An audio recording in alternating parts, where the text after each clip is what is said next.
সকলোৱে আন্তৰিক শুভেচ্ছা জনাই আৰম্ভ কৰি ওলাইছোঁ স্বৰচিত কবিতা আবৃত্তি। কবিতাটিৰ শিৰোনাম নদী আৰু নাৰী।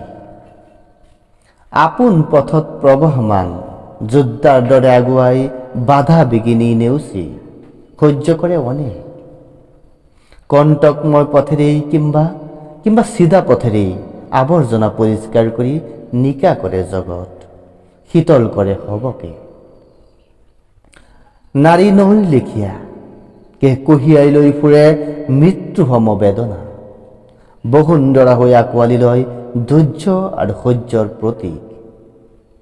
নিৰলে নিতালে কত স্বাদ উপভোগ কৰে নিতৌ, হৈছে প্ৰদূষিত কত নদী, নিৰ্যাতিত হৈছে অবলা নাৰী নিষ্ঠুৰ মনুষ্যৰ কবলত। নদীয়ে হেনো কেতিয়াবা ৰাগিনী সুৰত কৰে ক্ৰন্দন, কুলু কুলু ধ্বনিৰে হয়তো গায় বেদনাৰ গান। নিৰ্যাতিত নাৰীৰ নয়নত আছে সাগৰ সম বেদনা, অযুত কৰুণ সাধু কথা। দৰ্শিতাৰ প্ৰতিটোপাল চকুলোৱে কয় অনেক কথা, বুজাব বিচাৰে অনেক কিছু।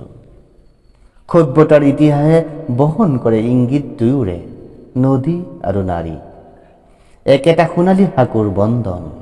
মুদ্ৰাৰ ইপিটি সিপিটি ঘৰ দিয়ে সভ্যতা লাঞ্ছিত বঞ্চিত হৈও। নাৰী তুমি অনন্য, তুমি অবলা, তুমি বীৰাংগনা, তুমি বলিষ্ঠ কণ্ঠৰ গৰাকী। অতল ৰেখা সৃষ্টিৰ ধাৰা, উত্থান পতনৰ আধাৰ। বিজয়ৰ পতাকা উৰুৱাই গঢ়িব পাৰা শান্তিৰ বসুন্ধৰা, আনিব পাৰা সফলতা। পণ কৰোঁ সবে মিলি নদী আৰু নাৰীক, ভাল পাওঁ প্ৰাণ তাকি। সুৰক্ষিত কৰোঁ স্বাভিমান দুয়োৰে। ধন্যবাদ।